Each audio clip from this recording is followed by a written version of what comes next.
Bien-aimés dans le Seigneur, bonjour, shalom à tous.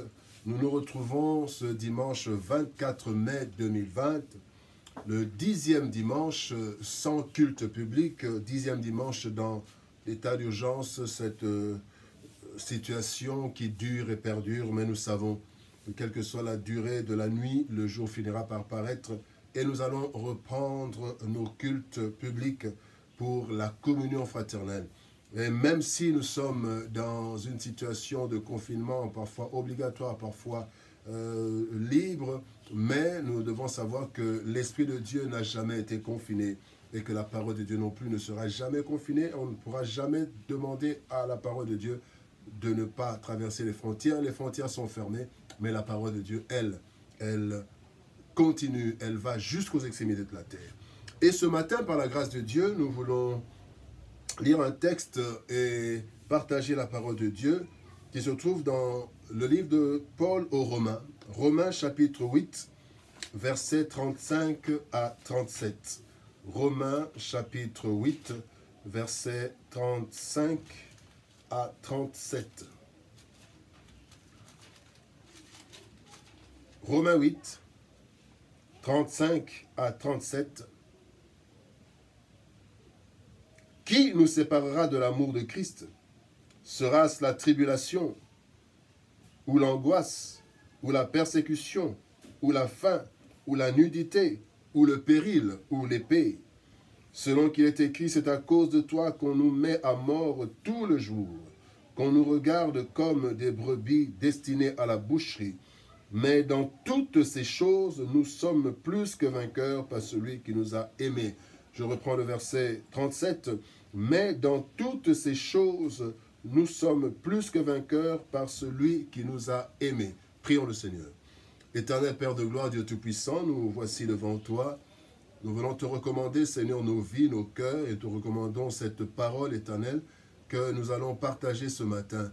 Cette parole qui vient de toi, Seigneur Dieu de gloire, et nous voulons, éternel Dieu de gloire, te prier. Nous te prions, afin que cette parole trouve une place de choix dans nos cœurs, et que, Seigneur Dieu de gloire, le Saint-Esprit puisse travailler en nous, afin que cette parole qui est esprit et vie puisse transformer nos vies et puisse nous donner, Seigneur de gloire, encore plus de force pour vivre notre vie chrétienne sur cette terre où, Seigneur de gloire, les tribulations font rage. Que toute la gloire te revienne et que ta parole, Seigneur, soit bénie et soit véritablement, Seigneur, au Dieu de gloire, un remède pour nos vies et nos cœurs malades. Que Dieu, seul Seigneur de loi, toi tu sois notre seul guide et que le Saint-Esprit conduise en toutes choses. Au nom de Jésus-Christ, nous avons ainsi prié. Amen. Plus que vainqueur, c'est le thème de notre prédication de ce dimanche 24 mai que nous avons tiré de Romains chapitre 8, versets 35 à 37. Bien-aimés, la vie du chrétien est parsemée d'embûches et d'épines, parsemée de tribulations. Christ l'a fait savoir de plusieurs façons, à plusieurs reprises. Nous avons dans Matthieu chapitre 10, verset 16, Christ dit « Je vous ai envoyé comme des brebis au milieu des loups ». Dans Jean chapitre 16, verset 33, il dit « Vous aurez des tribulations dans le monde, mais soyez courageux, prenez courage parce que j'ai vaincu le monde ». Et nous avons encore dans Matthieu chapitre 10, verset 30, dans Marc plutôt, chapitre 10, verset 30, où le Seigneur est en train de dire à ses disciples, vous aurez des bénédictions. Il répond à Pierre, vous aurez des bénédictions au centuple, mais avec des tribulations. Donc, bien aimés, les apôtres aussi l'ont dit, Pierre est en train de le dire, ne vous étonnez pas de cette fournaise dans laquelle vous vous trouvez. Paul l'a dit, Pierre l'a dit, il y a plusieurs apôtres. Alors, pourquoi ces tribulations dans la vie des chrétiens? Particulièrement, c'est vrai qu'il y a des tribulations dans le monde, mais particulièrement dans la vie des chrétiens. Plusieurs origines. Il y a plusieurs origines, mais quand nous lisons dans Jean chapitre 17, versets 14 à 15, le Seigneur Jésus-Christ dit dans la prière qu'il adresse à son Père avant la fin de sa mission, à la fin de sa mission pratiquement, il dit « Je leur ai donné ta parole et le monde les a haïs, parce qu'ils ne sont pas du monde. Comme moi, je ne suis pas du monde, je ne te prie pas de les ôter du monde, mais de les préserver du mal. Donc Christ savait qu'il y avait un mal sur la terre, des persécutions auxquelles les chrétiens, ses disciples, allaient être confrontés. Et il demande au Seigneur de ne pas les ôter du monde parce que nous avons une mission, mais de les préserver du mal du monde. Et bien aimés, nous voulons voir d'abord quelle est cette réalité, pourquoi ces maux sur la terre, et nous allons voir quel est notre sort, nous chrétiens, dans ce monde qui manifeste de la haine de plusieurs façons envers ceux qui croient au Seigneur. Bien aimés, nous voulons voir la réalité du monde. Et nous allons voir ça en quelques étapes. La première étape, bien aimés, c'est dans Genèse chapitre 3, versets 17-19. Là, le monde a été, bien aimé, détruit. Le monde a été déréglé, a connu le dérèglement à cause du péché d'Adam et d'Ève. Bien aimé, tous les maux que nous avons sur la terre, l'origine, c'est le péché.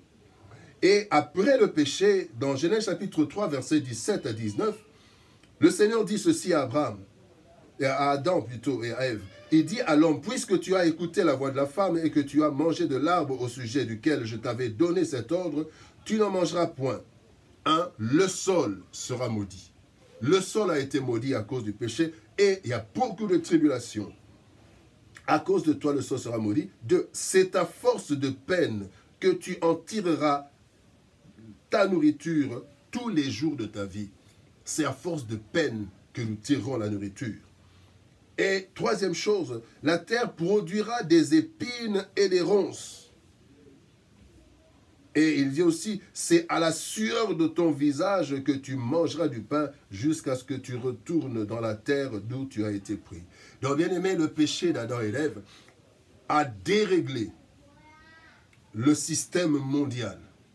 Et tout ce que nous sommes en train de vivre, c'est le dérèglement à partir du péché. Voilà pourquoi Dieu prévoit à la fin une autre terre et de nouveaux cieux. Et donc là, tout est déréglé. Alors au fil des temps, le monde a cherché à trouver des solutions pour contourner cette situation difficile. Vous savez, par exemple, la Bible dit que la femme couchera et enfantera avec des douleurs. Mais aujourd'hui, on a trouvé une façon, surtout en Occident, pour avoir des accouchements sans douleur. Avec des médicaments, on a des accouchements sans douleur. On cherche le monde, bien aimé, depuis ce temps-là, le monde, par l'intelligence que le Seigneur nous a donnée, a cherché à trouver des solutions. Des solutions pour contourner les difficultés. Et il y a de bonnes solutions, gloire au Seigneur. Malheureusement, il y a aussi de mauvaises décisions ou des mauvaises solutions. Voilà pourquoi le Seigneur dit, je ne te prie pas de les ôter du monde, mais de les préserver du monde. Parce que les mauvaises solutions ont pris de l'ampleur et ont été imposées comme un système normal dans le monde.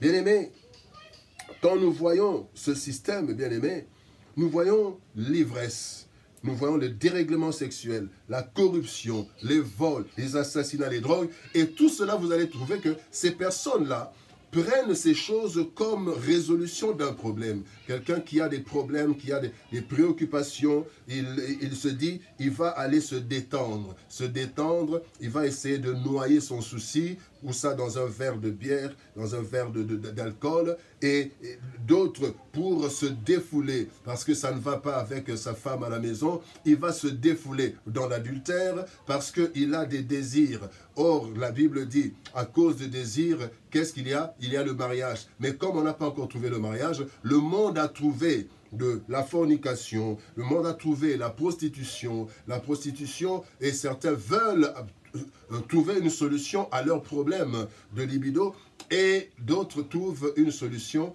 au problème d'argent.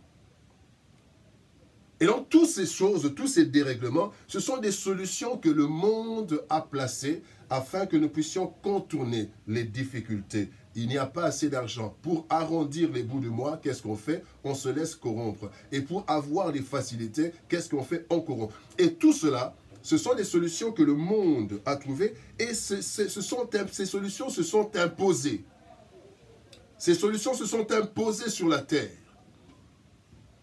Et, bien aimé, à la suite de cela, Nous qui sommes à Christ, que faire? Nous entrons dans un monde qui a instauré un système de résolution des problèmes, mais un système que nous ne pouvons pas utiliser. Voilà pourquoi la Bible dit dans Romains chapitre 12, verset 2, Paul est en train de dire, ne vous conformez pas au siècle présent. Parce que le siècle présent, devant les mêmes difficultés, le siècle présent a des solutions qui sont contraires à la parole de Dieu. Et quand nous n'entrons pas dans ces solutions, qu'est-ce qui se fait? Nous continuons à souffrir ou bien nous sommes haïs parce qu'on nous trouve anormaux. Voilà pourquoi, bien-aimés, Christ dit, je vous donne la paix, je vous donne ma paix, pas comme le monde la donne. Donc le monde sait donner une paix dans des façons tronquées, avec des solutions, des mauvaises solutions. Voilà pourquoi on a le dérèglement, des mauvaises solutions. Et tous les maux que nous trouvons sur la terre, pour ceux qui pratiquent cela, ils trouvent ça comme des solutions, même l'homosexualité. Et on trouve des mots pour changer les choses. La corruption, c'est pour chercher à arrondir les fins de mois. La fornication et d'autres choses, c'est pour l'ivresse, c'est pour se détendre, un peu de détente. Et tout ça, on a l'air de trouver ça normal. Mais le chrétien, lui, confronté à la parole de Dieu, se rend compte que le système placé dans le monde pour résoudre certains problèmes, ce n'est pas ces solutions. Ces systèmes ne lui conviennent pas. Donc voilà l'origine de toutes les tribulations des chrétiens. Et voilà pourquoi la Bible dit dans ce texte que nous avons dit, Paul énumère cela. Qu'est-ce qui nous séparera? Parce que ces choses, en fait, en fin de compte, ce système de solution du monde nous sépare de l'amour de Dieu. C'est l'objectif que le diable poursuit. L'objectif, le diable a poursuivi quel objectif? Il fallait que Adam et Ève mangent l'arbre pour qu'ils soient séparés de l'amour de Dieu. Par jalousie. Et donc, aujourd'hui aussi, le diable a mis tout un système de solutions qui nous éloigne de l'amour de Dieu. Voilà pourquoi Paul est en train de dire, qu'est-ce qui nous séparera de l'amour de Dieu? Quels sont les combats? Sera-ce la tribulation, ou l'angoisse, ou la persécution, la faim, la nullité, le péril, l'épée? Et toutes ces choses, bien-aimés, on nous regarde comme des brebis destinées à la boucherie. Et ce n'est pas encore fini. Nous sommes en train d'aller jusqu'au niveau où, dans Apocalypse chapitre 13, versets 16 à 18, le monde va imposer le signe de la bête. La Bible dit, « Et elle fit que tous, petits, grands, riches, pauvres, libres, esclaves, reçussent une marque sur leur main droite et sur leur front, et que personne ne put acheter ni vendre sans avoir la marque, le nom de la bête ou le nombre de son nom. » C'est ici la sagesse que celui qui a de l'intelligence calcule le nombre de la bête, car c'est un nombre d'hommes, et son nombre c'est 666. Et le système mondial va nous imposer à un certain moment. Nous ne savons pas si nous serons encore vivants, mais ça commence déjà avec les implants, ça commence déjà. Et à un certain moment, même pour voyager, vous n'avez pas ces implants qui sont en fait les signes. Vous n'avez pas d'implant, vous ne voyagez pas. On vous oblige, vous ne pouvez rien acheter, rien vendre. Vous ne pouvez pas vous déplacer. Si vous n'utilisez pas les solutions imposées par le monde des ténèbres. Et bien aimé, devant cette situation, la deuxième chose que nous voulons voir, devant cette situation d'angoisse, de ténèbres, devant ces combats de chaque jour, et personne n'est épargné. Devant ces combats, le Seigneur nous dit quoi? Quel sera alors notre sort? Nous sommes plus que vainqueurs. Oui, le Seigneur nous donne la possibilité de vaincre toutes ces solutions des ténèbres. Nous ne sommes pas obligés de suivre ces solutions. Quand nous les suivons, nous sommes dans le péché, mais on nous l'impose, mais nous avons la possibilité de résister. Nous avons la possibilité de combattre. Et la victoire est certaine. Et la Bible dit, nous sommes plus que vainqueurs. Nous voulons voir les trois dimensions de notre victoire. Pourquoi plus que vainqueurs? Nous ne sommes pas simplement vainqueurs parce que nous avons une victoire à triple niveau. Le premier niveau de notre victoire se trouve dans Colossiens chapitre 2, verset 15. Le premier niveau de notre victoire, c'est que nous avons déjà vaincu avant même le combat.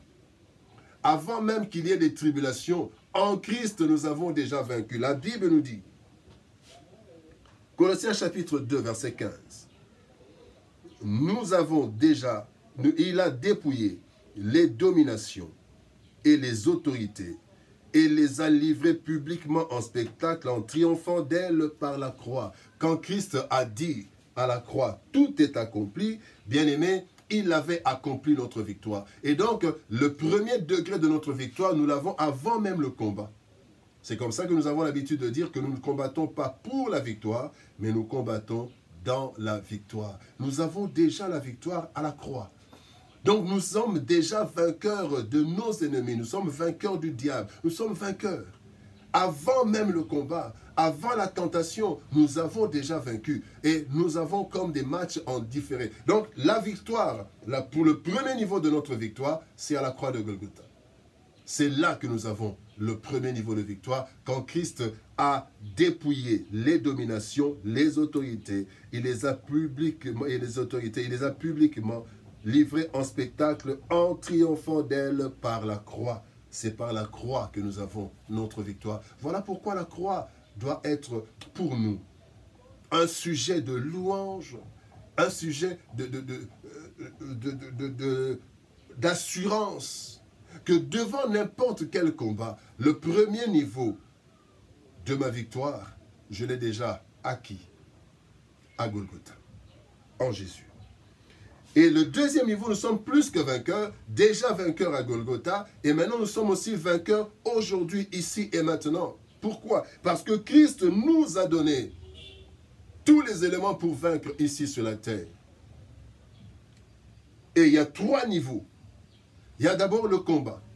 Nous pouvons vaincre le péché, vaincre les solutions du monde par le combat. La Bible nous dit quoi? La Bible nous dit, dans Luc chapitre 10, verset 19, « Voici, je vous ai donné le pouvoir de marcher sur les serpents et les scorpions, sur toute la puissance des ténèbres, et rien ne pourra vous nuire. » Luc chapitre 10, verset 19. Et pour cela, la Bible nous donne, dans Éphésiens chapitre 6, verset 12, la Bible nous donne toutes les armes spirituelles. Pour vaincre le péché, pour vaincre la corruption, pour vaincre toutes ces choses, qu'est-ce que le Seigneur nous donne? Il nous donne une armure. Et dans cette armure, qu'est-ce qu'il y a? Cette armure commence par la ceinture de vérité. Nous avons la ceinture de vérité, la vérité. Nous combattons tout le mal par la vérité. Si nous avons la vérité, nous combattrons le mensonge. Et la deuxième arme, c'est la cuirasse de justice. Nous allons vaincre l'injustice du monde en revêtant la cuirasse de justice du Saint-Esprit, l'arme du Saint-Esprit. Et après la cuirasse de justice, qu'est-ce que nous avons? Nous avons la foi, le bouclier de la foi. Voici encore un élément pour le combat. Le bouclier de la foi. Après le bouclier de la foi, nous avons le casque du salut. Le casque du salut. Nous sommes assurés du salut et donc nous ne pouvons pas abandonner notre vie à des solutions démoniaques, à des solutions de ténèbres, alors que nous sommes déjà sûrs de notre salut. Et notre salut est assuré, nous n'allons pas vendre notre salut pour la corruption sur cette terre. Une autre arme, la Bible parle de zèle. Le zèle que donne l'évangile. Bien-aimé, l'évangile nous donne le zèle, parce que l'évangile est une puissance de Dieu pour le salut de quiconque croit. Et nous n'en avons pas honte. Et la sixième arme plutôt, c'est la parole de Dieu, c'est l'épée. Et tout ça, le Seigneur nous donne. Et il nous donne encore plus. Il nous donne la prière, qui est encore une arme. Et j'ai toujours dit qu'il n'y a pas 6, mais j'ai dit qu'il y a 7 armes, parce qu'il y a toutes sortes de prières. Les sortes de prières, ce sont des armes, parce que nous n'avons pas à combattre contre la chair et le sang, mais contre un système démoniaque. Un système qui est placé dans le monde et qui utilise des êtres humains. Et donc, le premier niveau, c'est que nous devons, pour vaincre, nous devons combattre. Et Dieu nous en donne les capacités. Le deuxième niveau du combat, ou bien pour la victoire, c'est la résistance. Je combats, mais aussi je résiste. La Bible dit, dans Jacques chapitre 4, verset 7, La Bible dit, soumettez-vous donc au diable, résistez au diable, soumettez-vous à Dieu, résistez au diable, et il fuira loin de vous. Bien-aimés, dans la vie, il y a certains combats, il y a certaines choses devant lesquelles nous devons combattre, nous devons essayer d'enlever ça, de détruire cela. Mais il y a des choses devant lesquelles nous devons tout simplement résister. Vous avez votre solution, ok, utilisez cette solution, mais moi je résiste, je ne vais pas entrer dans cette solution. Et le troisième niveau de notre vie pour avoir la victoire dans le combat, le troisième niveau, c'est la fuite. Bien aimé, la fuite, c'est aussi un moyen que Dieu nous donne pour ne pas tomber dans les solutions démoniaques. La Bible nous dit dans 1 Corinthiens, dans Matthieu plutôt, chapitre 10, verset 23, Christ étant en train de parler aux disciples, il dit, « Quand on vous persécutera dans une ville, fuyez dans une autre. » Fuyez. Il y a des fois, il faut fuir. Il y a des sociétés que nous pouvons fuir. Parce que nous trouvons que le système placé dans cette société, nous ne pouvons pas combattre, nous ne pouvons pas résister, alors nous fuyons. Voilà pourquoi il y a certaines personnes même qui fuient certains pays, parce que le système est tellement verrouillé dans le mal qu'ils ne trouvent que comme solution de fuir. Et moi, personnellement, je me dis, la Bible nous dit de fuir. Et si quelqu'un estime qu'il n'a pas la possibilité de résister, il n'a pas la possibilité de combattre, la troisième pour vaincre, c'est quoi? La victoire vient aussi dans la fuite. Et dans 1 Corinthiens, chapitre 6, verset 18, la Bible dit, fuyez l'impudicité. Quand vous êtes avec des amis qui vous conduisent toujours dans l'impudicité, dans l'ivrognerie, vous devez fuir. Vous devez fuir. Si vous n'arrivez pas à combattre, vous n'arrivez pas à résister, alors fuyez. Et la Bible dit encore dans 1 Corinthiens chapitre 10, verset 23, fuyez l'idolâtrie. Donc, bien aimés, nous avons trois systèmes, nous avons trois moyens pour être vainqueurs, ici et maintenant. Après la victoire de Golgotha, nous avons des moyens d'être vainqueurs ici et maintenant. Il y a le combat, donc combattre les antivaleurs, chercher à les faire partir. Nous avons la résistance. Oui, le système ne veut pas changer, mais moi je ne vais pas accepter ce système. Je ne vais pas accepter ces solutions. Et quand le combat, on ne peut pas combattre, quand on ne peut pas fuir, la troisième chose, c'est qu'il faut, on ne peut pas résister. La troisième chose, c'est qu'il faut fuir. Il y a le combat, il y a la résistance, mais il y a aussi la fuite. Parce que même le Seigneur Jésus-Christ, quand il était sur la terre, il y avait des fois, avant que notre temps n'arrive, quand on voulait le tenir, la Bible dit qu'il entrait par la foule et il partait, il fouillait en fait. Et c'est comme ça que même aujourd'hui, nous avons déjà vaincu à la croix, mais devant les systèmes ou bien le problème de Corona aujourd'hui, nous prenons des dispositions. Nous fouillons la maladie comment? En prenant, en respectant ce qu'on nous a dit, les gestes barrières. Pourquoi? Parce que nous voulons fuir. Nous ne savons pas encore combattre. Nos amis les médecins n'arrivent pas encore à combattre. Il y a encore beaucoup de morts. Nous ne savons pas parfois résister, mais alors qu'est-ce qu'il faut faire? Nous devons fuir. Fuir comment? En nous lavant les mains, en mettant les masques, en gardant les distanciations sociales. Et toutes ces choses dont on nous parle. Parce que la Bible dit que le chrétien, l'homme intelligent, l'homme sage, voit le danger et il s'en écarte. La fuite, et c'est aussi une autre manière de remporter des victoires. Et c'est là le deuxième niveau de notre victoire. Nous sommes vainqueurs à la croix, nous sommes vainqueurs ici et maintenant dans le combat, dans la résistance et dans la fuite, mais aussi la troisième dimension de la victoire, nous avons dit nous sommes plus que vainqueurs. La troisième dimension de la victoire, c'est que notre victoire finale va jusque au-delà. Nous serons vainqueurs même dans le ciel. Notre combat ici nous donne une victoire ici. Nous sommes victorieux ici, mais nous sommes aussi victorieux dans le ciel. Qu'est-ce que la Bible dit? Dans Apocalypse chapitre 3, verset 12. Apocalypse chapitre 3, verset 12, la Bible nous dit: celui qui vaincra. Donc pendant que nous sommes sur la terre, le monde veut nous imposer des solutions qui nous sépareront de l'amour de Dieu. Le monde veut nous imposer des solutions qui vont nous faire fléchir le genou devant le diable. Et nous devons combattre, résister et fuir selon la bataille qui se présente devant nous. Et alors, la Bible dit, celui qui vaincra, celui donc qui vivra sur la terre, dans le combat, dans la résistance, dans la fuite, qui aura déjà reçu la première victoire de Jésus à la croix, et qui va avoir la deuxième victoire ici et maintenant, par notre comportement, par notre prière, par notre résistance, par notre fuite quand il le faut, eh bien celui-là aura une troisième victoire. La troisième victoire, c'est la victoire finale. La Bible dit, celui qui vaincra. Je ferai de lui une colonne dans le temple de mon Dieu, et il n'en sortira plus. J'écrirai sur lui le nom de mon Dieu, et le nom de la ville de mon Dieu, de la nouvelle Jérusalem qui descend du ciel d'auprès de mon Dieu, et mon nouveau nom, et mon nom nouveau. La Bible dit, celui qui vaincra aujourd'hui, il ne connaîtra pas le sort d'Adam.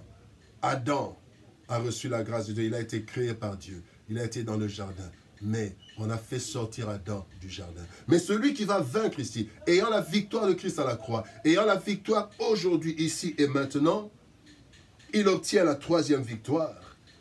Cette victoire, c'est qu'il sera une colonne dans le temple de Dieu et il n'en sortira plus. Nous n'en sortirons plus. La vie éternelle en sécurité dans la présence de notre Dieu. Eh bien, cette victoire, cette triple victoire, nous sommes plus que vainqueurs, est assurée et scellée à cause de l'amour de Dieu. Romains, que nous avons lu, termine en disant, nous sommes plus que vainqueurs par celui qui nous a aimés. C'est l'amour de Dieu. Et quand nous sommes attachés à Christ, notre attachement à Christ et à sa parole nous assure la victoire sur toutes ces choses. Bien-aimés, les combats, il y en aura toujours. Nous aurons des combats, certes, mais dans tous ces combats, la fin sera notre victoire si nous restons attachés au Seigneur Jésus-Christ. Voilà pourquoi le Seigneur Jésus-Christ a dit dans Jean 17, nous l'avons lu, « Je ne te prie pas, Seigneur, de les ôter du monde, mais de les préserver du mal. » Et nous allons être préservés du mal en combattant, en ayant déjà la victoire de la croix, en combattant ici sur la terre, dans le combat, dans la résistance et dans la fuite. Et nous aurons la troisième dimension de notre victoire. Nous serons, ayant vécu sur la terre, nous serons des colonnes dans le temple du Seigneur. Et la Bible dit, nous n'en sortirons plus. Et là, dans le temple du Seigneur, fini les tribulations de la terre, fini toutes ces choses. Voilà pourquoi nous devons résister. Nous devons résister et résister encore. Parce que nous sommes plus que vainqueurs par celui qui nous a aimés. Bien-aimés, que le Seigneur nous aide à demeurer fidèles. Les tribulations sont là. Nous les côtoyons tous les jours. Le monde a trouvé des jolis noms pour pouvoir pécher sans trop de problèmes dans la tête, mais le péché reste péché même si le nom change. Même si le nom du péché change, on trouve un joli nom. Aujourd'hui, l'homosexualité ou les homosexuels, on les appelle maintenant les gays. Gays, ça sonne bien. La corruption, arrondissement des fins de bout de mot. Les relations sexuelles en dehors du mariage, c'est la détente. Et même dans notre pays, en RDC, on dit, Katulaki a dit, donc on enlève, pour enlever la tristesse. Pour enlever la tristesse, on s'enivre, on prend la drogue. Et donc, on donne des jolis noms. Mais ces jolis noms n'enlèvent pas la gravité du péché. Et la Bible dit, le salaire du péché, c'est la mort. Quel que soit le nom actualisé de ce péché. Que Dieu nous aide par son esprit à combattre le bon combat de la foi. À garder notre foi et à courir, à achever notre course, comme Paul l'a dit. Nous allons prier.